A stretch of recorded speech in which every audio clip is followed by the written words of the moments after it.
How does a boy who faces a felony at age 12 restores his life? In this episode, Daquan Summers tells his story on what happened that changed the direction of his life, that now he's a leader of anti-violence movement and is helping others to change their lives as well. I'm Tajci. At 19, I was a superstar and I was lost inside. I left it all behind, switched continents, and started all over. Years later, I found myself lost again, this time in the American dream. This is a story about awakening, about living the life you were created for, about going inward and discovering the joyous and purposeful person you and I are both meant to be. This is Waking Up in America. One thing I love to do when I'm driving around, doing errands and stuff, I like to listen to NPR in my car. And this one day I was listening and I heard this very moving story about a young man who is today a guest on my show. Daquan, thank you so much. I'm honored to have you here. Well, thank you for allowing me to be here today. So what I heard is, here's a boy who's had a very difficult start in life and then turned it around, and now you were speaking at the Williamson County event to all the students to lead this anti-violence movement. Oh, yes, ma'am. So tell me, what is it that you do right now? Right now, I'm primarily continuing to inspire and continue to motivate people to change their lives for the better, you know, and continue speaking, continue to go to school myself, and I'm going to be attending college, first generation student, so that's really what I'm focused on at the moment. So tell me about the bootstrap effect. It's a saying, you know, pull yourself up by your own bootstraps. It was a negative saying, and I decided to make it into a positive saying, and the positive saying would be, you know, improve your situation despite your circumstances. So improve yourself despite your circumstance. That's a big challenge, especially for a young kid. Oh, yes, ma'am. And I'm so excited that, and grateful that you were talking about it. It's hard that you had to go through, that any kid has to go through stuff like you did. So take us back to, I want to understand your situation. My situation, it was fun. My mom always worked, but she was always in my life, you know, continuing to tell me, you know, you need to be in school, getting A's and B's. So we never made bad grades growing up. But the thing was, you know, we had a lot of free time being around our cousins who, you know, they had no father figure. They actually raised themselves. Did you have a father around? No, ma'am. No, I never had a father. I knew who he was, and I knew he was in jail. So, you know, I wanted to see my father. You know, I saw everybody who left the gym basketball game with their parents, and I just wondered, you know, where was my father at? So I knew he was in jail. So the majority of the things that I did was to, you know, go to juvenile, go to jail so I could see him, but, you know, or get on Channel 5 News and maybe he'll see me there. But, you know, growing up, it was pretty hard. So tell me about the cousins. The cousins were influence on you? Yeah, they was a big influence. They were never like mistreating me or anything, but you know, though if negativity is the only thing around you, there's nothing else to look up to. So you know, they put a big impact on me, and you know, continue to inform me about this and that. And what kind of stuff did they teach you? Like, you know, hardwiring cars, jumping in houses, you know, stealing, all type of stuff. It was smoking, you know, it was all type of stuff at the time. And so, how old are you again? I'd say about like 10, 9, 8-ish. So I want to understand, I have 3 sons, and I know a lot of my viewers would love to understand, how does a 10-year-old feel? Do you know this is not how life should be, or is this all you know and it's your life and you accept it? Well, as a child, you think to yourself about developing. Is this the way I'm going to develop? Is this the development process that I have to go to get to where my mom, where my dad is? You know, it's all about developing. So we're not so worried about the consequences, which we are worried about the consequences. Yeah, I was worried about my mom giving me a whooping because of, you know, the stuff that I was doing if I got caught.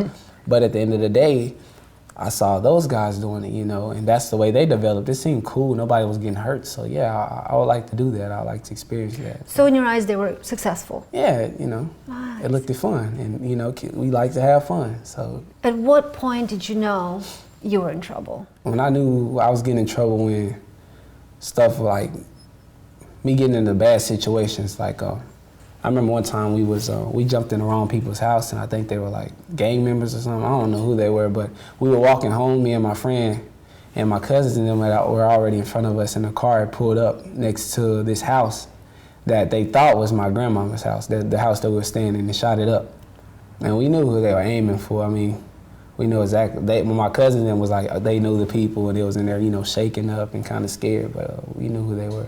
So what did you think? What would happen in your world at that point? I said, I don't want to get shot. I don't want to end up dead, and you know, I don't want to die. So from that moment on, you know, I was already in the game by the time that stuff happened. So I was just like, you know, I'm not making no money. My life is on the line. Nah, I gotta go. I gotta get out of it, and you know, that's what I did. We're talking to Daquan Summers, and when we come back, we'll find out what happened that pulled him out of that place where his life was on the line.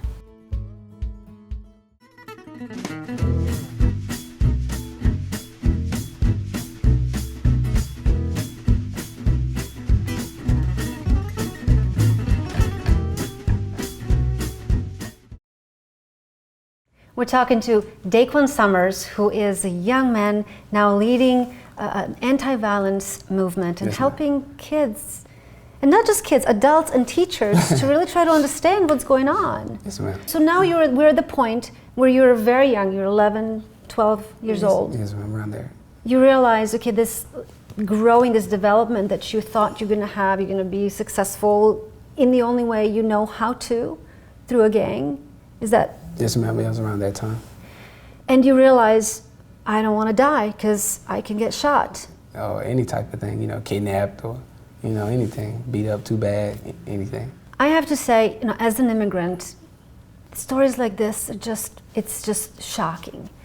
To me, it's incredible that this would be happening, you know, in our neighborhoods.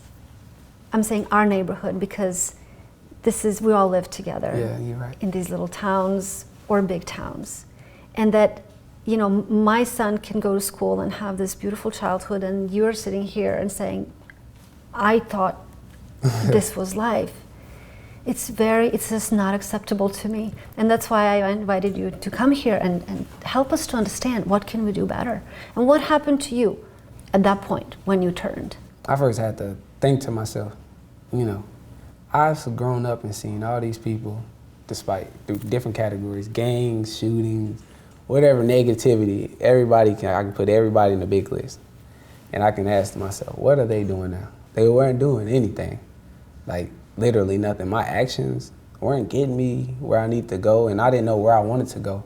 And I'm at a young age, I knew so much, you know, I was very wise because I failed many times. And once you fail a lot, you know, like people who go to prison, you know, they got time to think and contemplate on the situation. So, you know, I failed so many times that I knew that, yeah, I'm not going anywhere. And I continue to do this, then I'm not going anywhere. Right. So I decided to change it. I don't know what clicked in my head to make me change, but the thing is that the first thing I had to do was, you know, a lot of people would have said, you know, first time somebody changes for the better, you know, he's trying to, you know, be fake or he's this and that, but, you know, I had to do better for myself despite what other people were going to say about me. So what I hear you say is that, so now you awaken, you have this wake-up call. Mm-hmm. It's so young, but you do. And then you even have people who want to pull you back. Yeah, it's a lot of people. And the biggest thing about changing is that a lot of people are scared what other people are going to say about them once they change. Okay, so how did you get out of that? I know a lot of grown-ups that have a hard time breaking out of that. Did you have somebody who was your support? Did somebody reach out to you? My mom, a lot of mentors that I know, but the main person I had to put my faith in was God. And you know, I didn't really believe in God until last year. I mean, I had the faith all my life, but you know, sometimes, you know, faith is believing in something that you can't see. Mm-hmm. And you know, just taking that one step forward and say, hey, I'm gonna try this. You know, taking that one risk. And I actually took that risk this year, you know, trying to put every piece of faith, every step that I take in God. So, you know, I see where it's got me. 1 year's worth has got me, you know, athletic scholarships. 1 year's worth got me, my GPA went up higher. I'm getting noticed around the city and I'm making change, you know, and that's the biggest impact that I can say. What do you tell other kids who might be in that hopeless place where it doesn't look like they can get out of the gang or in their circumstances? The one thing that I asked them, I can't tell them because I haven't succeeded yet. I'm currently still living in the same situation that I'm in. But one thing you got to ask yourself is, how could you want better from yourself if you don't demand perfection from yourself?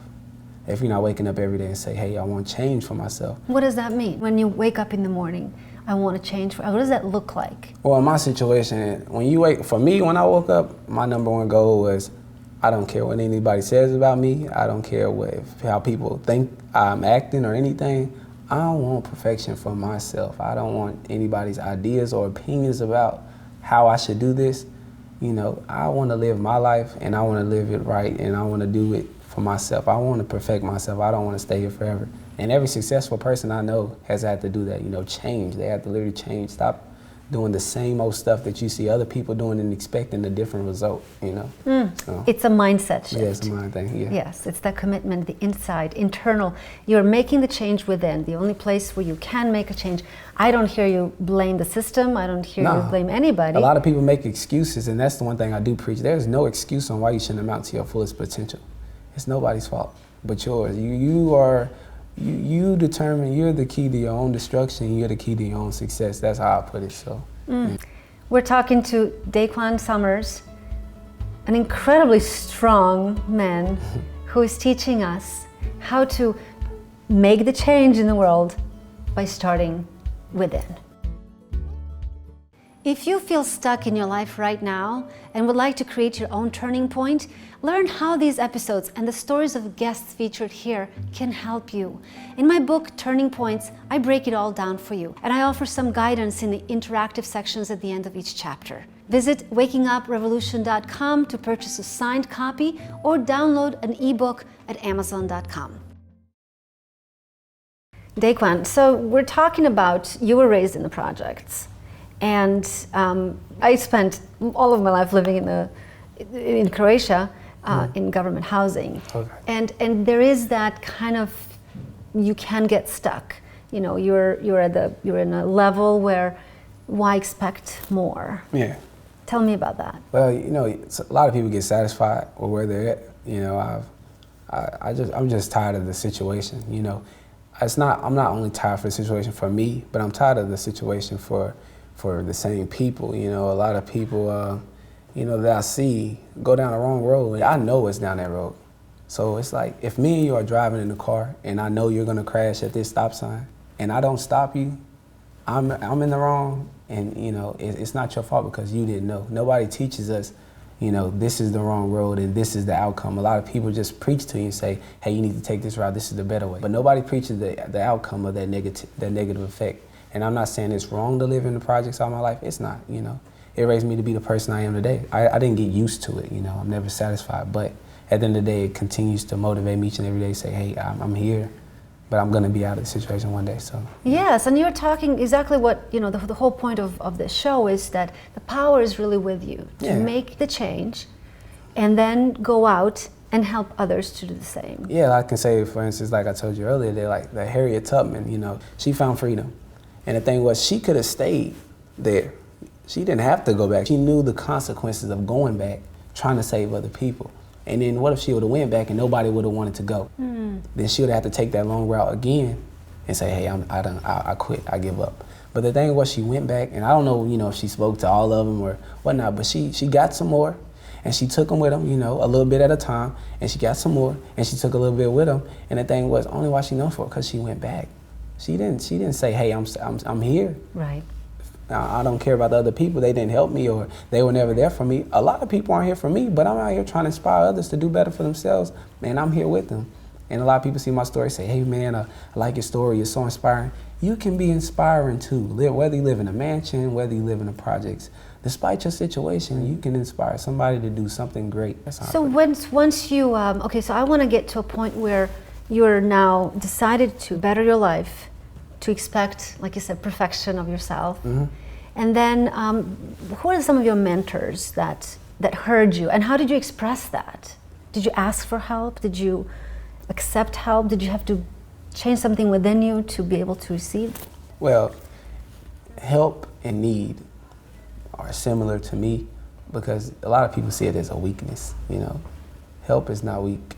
Help is help, need is need, And Mr. Cole, I'll call him Andrew Cole, is great guy. He's white, and he was my 7th grade teacher, and I gave him torture, how angry, saying all type of stuff to him, but he stuck with me, and he continued to, make me into the person I am today. Trey Vance was always, high Christian up in my life. He always continued to tell me keep God first. John Howard, basketball coach, and Steve Dodd, those are basketball coach. Chip Smith.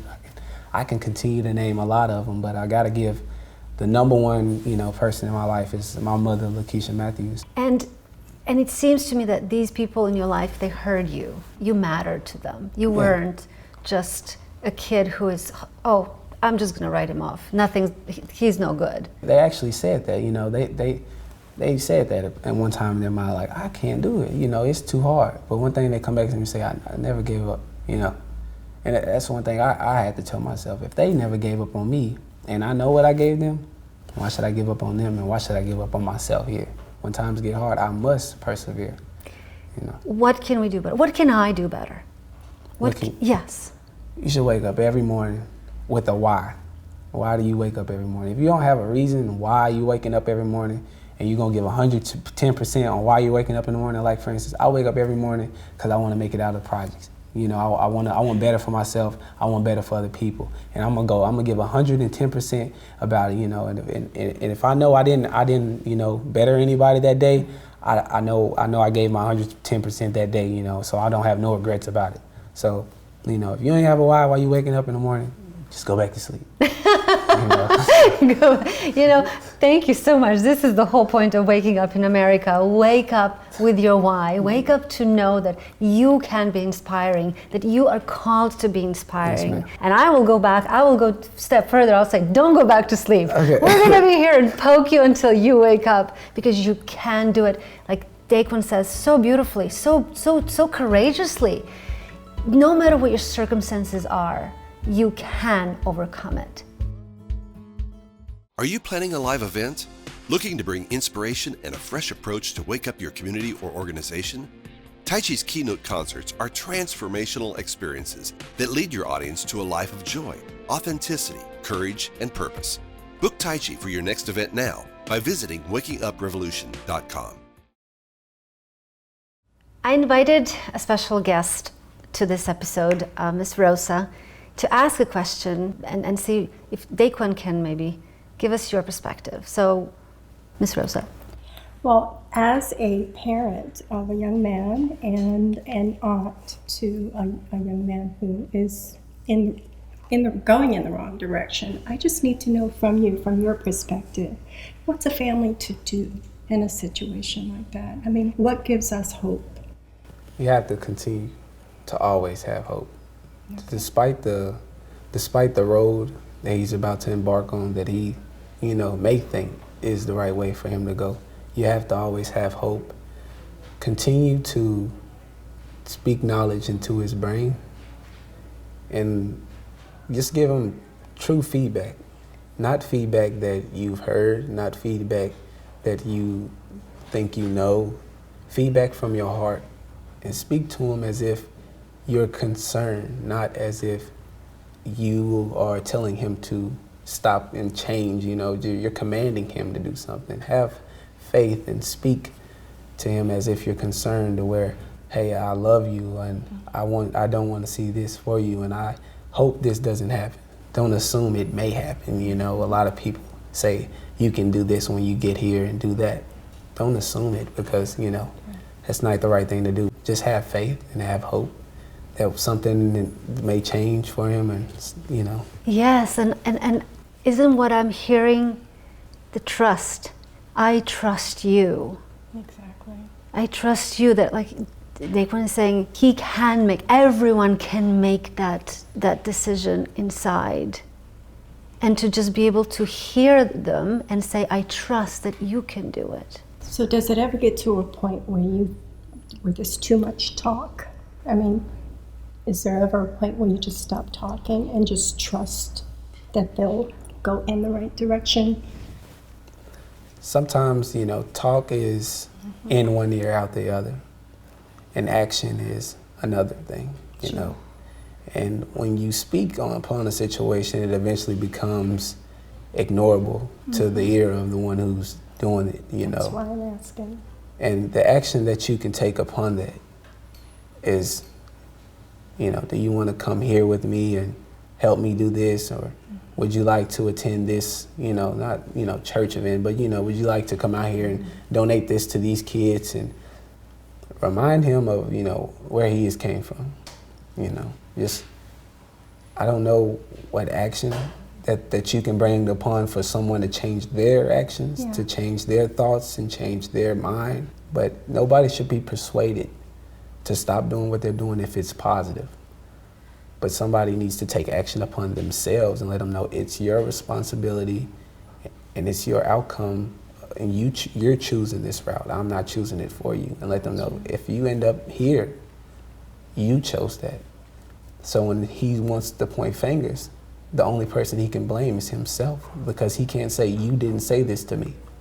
Because only words can sum up such things that you can never tell him. But, you know, actions, his actions, not yours, should be the one he's, you know, should be looking out for. But then the family is still suffering in the long run. That's the pain of life. That's the pain of being human, and pain of inability to change another person, but only to love, have compassion and trust and faith, and know that we are connected and that there is God or divine who is in control ultimately. Wow, thank you so much, both of you. And thank you, Ms. Rosa, for coming here. You are a healer. And it's just wonderful to me to have you both here, and for our viewers to, again, just say it over and over again. The change comes from within, with love and compassion. Here we are, one-word answers. Ready? All right. All right. What do you live for? God. Your biggest joy? God. Biggest fear? God. Most grateful for? God. Favorite food? Pizza. Twitter or Instagram? Twitter. Twitter, okay. I believe in God. All that our world needs is Love. If I could abolish anything from the earth, it would be Hate. Green or yellow? Green. Oceans or mountains? Mountains. Snow or beach? Beach. Car or truck? Car. Singing or dancing? Singing. Dessert or appetizer? Appetizer. This year I claim Inspiration. Good. Thank you. All right. Do you know what it's like to be told you're gonna be unsuccessful? It hurts to be told you aren't gonna be successful. It feels like icy hot on your chest, like being shot without a bulletproof vest, like being left in the cold with no mom there to help you wipe your runny nose. I was a devil's child, built from the negative talk, came from hell, got ganged by God and the angels. But I prayed to God and he baptized me in the holy heaven water. I'm from the city where excuses breed and AKs and Uzis speak, where little kids look up to ruthless teens who do stupid things. Bang. There goes another ruthless teen. I'm from the city where the father takes the 9 before he takes the time to be in his children's lives. But the kids want to keep their dad's name alive and end up in the same stride and put up in conditions where they ain't meant to survive. I wish all the kids looked up to me, the one who changed to never see another RIP. But I'm the neighborhood role model, and the kids in my hood all follow and live by the motto, no excuses for failure.